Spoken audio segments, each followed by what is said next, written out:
How come people that play at such a high level, pro sports, how come there's so many leadership qualities that translate into business? I see like all the motivational speakers I listen to are like all football coaches, and then they all have these like great business lessons. Like, why is that? It seems to be a prerequisite. Yeah, I think when you play sports, there's lots of leaders, lots of followers, but even the followers are learning from their leaders and learning, as I went along in my career, I was always an assistant captain or what have you, a leader on the teams. And you're always learning. You're always taking pieces from, early on in my Hartford days, Pat Verbeek was our captain, and learn how he handles himself with the media, how he trains and prepares for games, how professional he is on and off the ice. I get to St. Louis and I'm watching Al McInnes and how he handles the media, how he prepares for games and trains. And he's ultimately the one who introduced me to the trainer.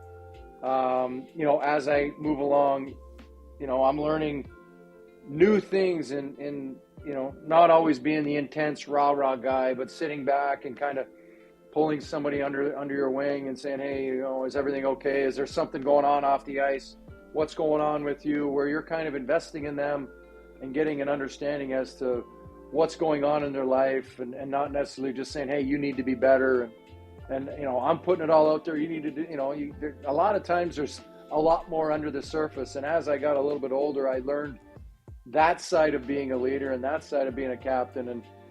And so I think it's inherent in sports that, leadership matters. Whether, you look at all the different team sports, the teams that have great leadership from management to coaching to players, they're able to create an accountability scale and able to really push players to play at their best. And they're also walking the walk. They're doing their part and leading by example, but they're also the first guys in the gym. They're also the hardest workers in practice. They're leading by example, and then they're also going out and producing and performing on the ice, on the field, on the court, whatever it is. And that example then exudes into the rest of the team. Like, well, this guy played 30 minutes last night and he's in the gym this morning. Well, I need to get in the gym more. And those little things, after a while, they rub off on players. And then you get 4 guys in the gym and you got 6 guys in the gym. And next thing you know, you got 12 guys in the gym, all training together, all kind of preparing. And now you've got this mindset of excellence and this mindset that nothing's going to stop us. And it's all from repetition, and it's all from pushing yourselves. And you hear, legacy, and you hear these, buzzwords talked about all the time. But, how good do you want to be? What does your legacy look like? How much are you willing to sacrifice in your finite amount of time in your sport to be the best that you can be? And it's a matter of kind of, looking at it in a disciplined manner and going, okay, well, I don't need to do that. I want to do that, but what am I sacrificing to do that? And kind of extrapolating backwards. And, when I first met my trainer, we looked at my summer calendar, and he's like, all right, I only want you drinking once a week. And I'm like, okay, well, I got to go to a wedding here, and I got to do this, and I'm going fishing. And I mean, I literally, X'd out those days that, okay, those are the days I'm going to have my fun. Yeah. And the other days I was tight on my diet. I was training. I was, doing everything that I needed to do. And, sometimes I was sitting on my dock looking at everybody going by, having a good time. But, that's the sacrifice and the discipline that it takes to be the best in your sport. What makes somebody great? What made, I'll say, what made you great? What made you in that upper echelon? Well, first and foremost, you got to have talent. You have to have an innate ability to play your respective sport. And then I think it's discipline, and it's a wherewithal to harness that ability and continue to get better. Every summer when I went into my summer program, and, you work on things in the off season and whatnot, getting prepared for training camp.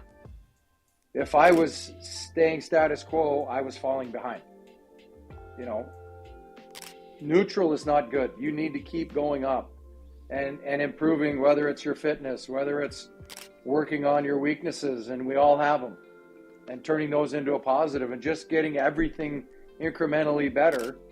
And it was just a process of every single summer working on something, whether it was my skating, whether it was, my body, whether it was injuries, all those different things that as the season's over, you evaluate how your season went, what you need to improve on, how does your body feel, what can and can't you do at this particular juncture in the summer, and then build out, okay, these are things that I need to do, and then you go to work.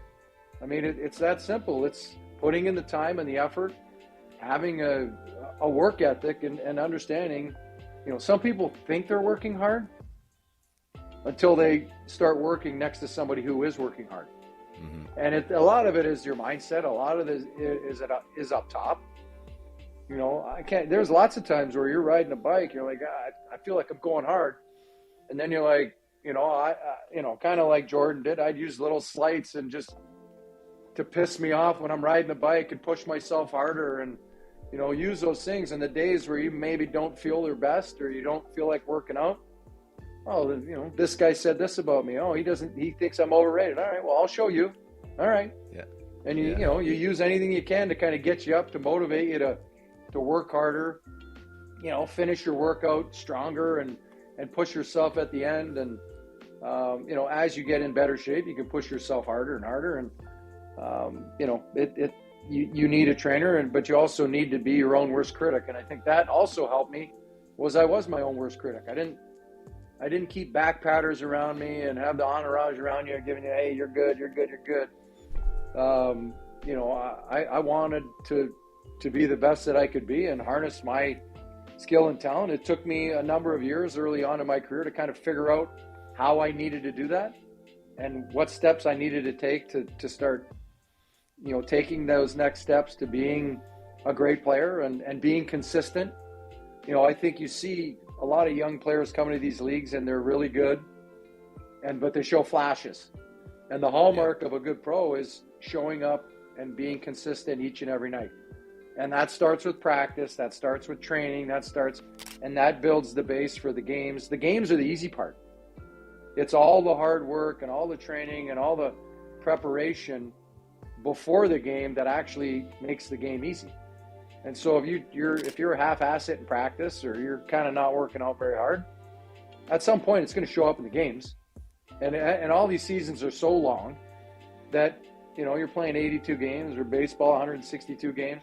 Like, that's a long grind of a season. And if you're not prepared and disciplined over that long span, plus the playoffs, 2 months of a long grind of playing, potentially 28 games, there's a lot that you're leaving out there for chance if you're not preparing yourself for what may be at the end of the year.